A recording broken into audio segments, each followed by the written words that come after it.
United States Navy nurse Margaret Nash was a woman of resilience and courage. Captured and held as a prisoner of war by the Japanese during World War II, she neglected her own health to nurse hundreds of her fellow prisoners suffering from disease and near starvation in the Philippine Islands. She was still struggling to survive when the camp was finally liberated by U.S. forces 3 years later. Though doctors told her she wouldn't survive, she went on to live a long life nursing and teaching.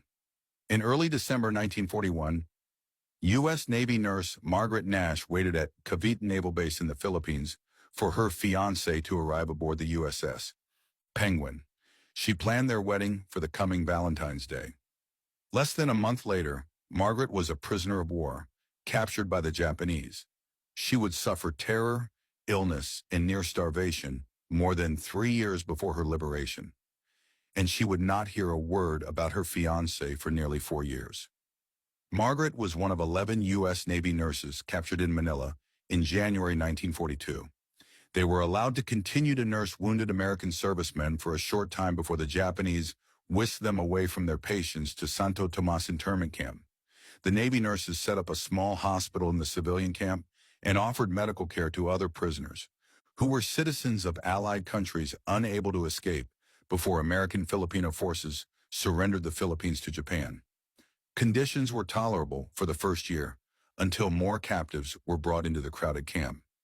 When the Japanese opened another POW camp at Los Baños in a rural area outside Manila, Margaret and the other Navy nurses volunteered to go there and set up a hospital. Arriving in Los Baños, Margaret heard the birds sing and enjoyed the fresh country air. The Japanese billed Los Baños as a health resort, but conditions were primitive, and the prisoners were expected to grow their own food.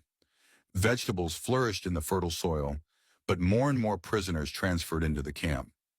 Margaret said later the women were not beaten or tortured in the strictest sense, but did suffer intense emotional strain. The Japanese guard would walk in our quarters at any hour of the day or night. This caused much distress because we never knew what they had in mind, and we never stayed alone in a room and kept our clothes on at all times, she said. By 1944, Margaret and the others were losing weight and suffering malnutrition. Nurses became mentally and physically exhausted from working at the hospital. The Japanese guards became more brutal, shooting any prisoner caught going over the camp fence in search of food.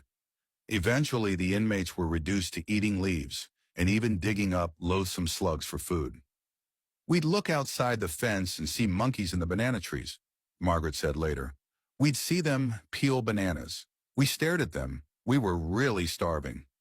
The hospital filled with patients suffering malnutrition, and then the deaths began. Margaret grew as sick as her patients. Her legs and arms puffed with fluid, symptoms of beriberi, a disease caused by lack of vitamin B. Weak and short of breath, with a temperature of 106 F, Margaret soon lay in one of her own hospital beds. Lacking proper food and medicine, it was a miracle Margaret survived, but eventually she was back on her feet. We kept taking care of patients, though we were all getting weaker. I was getting to the point I would look at a pair of steps and I'd think, I can't walk up, and neither could anyone else. You never knew when you went to bed at night if you'd wake up. How many died? I'll never know.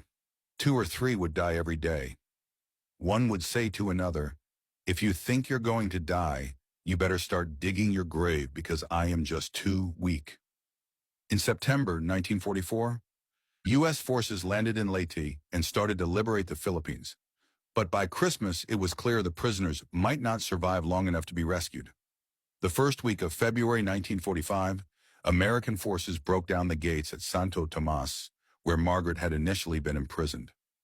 They liberated the camp, including 68 Army nurses captive there.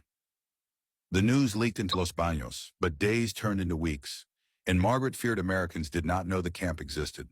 The Japanese army controlled the region, and soldiers set machine guns in a ring around the camp. By February 21st, the inmates ate the last remaining rice, and a rumor swept through. The Japanese planned to execute them all. Perhaps just minutes before the guards at Los Baños slaughtered the Navy nurses and some 2,000 prisoners, including many children, American soldiers, and Filipino guerrillas, commenced with a 3-prong operation. Amphibious tanks, ground forces, and paratroopers launched an assault to liberate the camp. The entire operation was over in less than 15 minutes, and soldiers rushed inmates away from the camp, hauling them in the amphibious tanks across the nearby Laguna de Bay to U.S.-held territory. Margaret was carried from the camp on a stretcher, though at work in the hospital when paratroopers landed, she had dropped to a mere 68 pounds. Navy nurses were flown back to the States and given leave to recuperate and visit their families. But Margaret was too sick to go home. A month later, she was allowed a short visit with her mother, who was also in poor health, but then admitted to a tuberculosis sanitarium. Doctors gave Margaret 5 years to live. "I was determined not to die," she said. But when news came months later that her fiancé had also been liberated from POW camp, Margaret thought it only fair to break off the engagement. She retired from the Navy with the honorary rank of Lieutenant Commander and was awarded the American Defense Service Medal with 1 Bronze Star, the Asiatic Pacific Area Campaign Medical with 1 Bronze Star, the Army Distinguished Unit Badge with Oak Leaf Cluster, and the Philippine Defense Ribbon. After a long period of recuperation, Margaret began to teach nursing at the University of California, Berkeley, where she worked until 1973. She continued to live a full life, volunteering to care for senior citizens in their homes and spending time with her nieces and nephews. Margaret died at age 81. The 79 Army and Navy nurses held captive in the Philippines did not receive recognition for their sacrifice and service until 1983, when the group was honored at a national POW Recognition Day at the White House.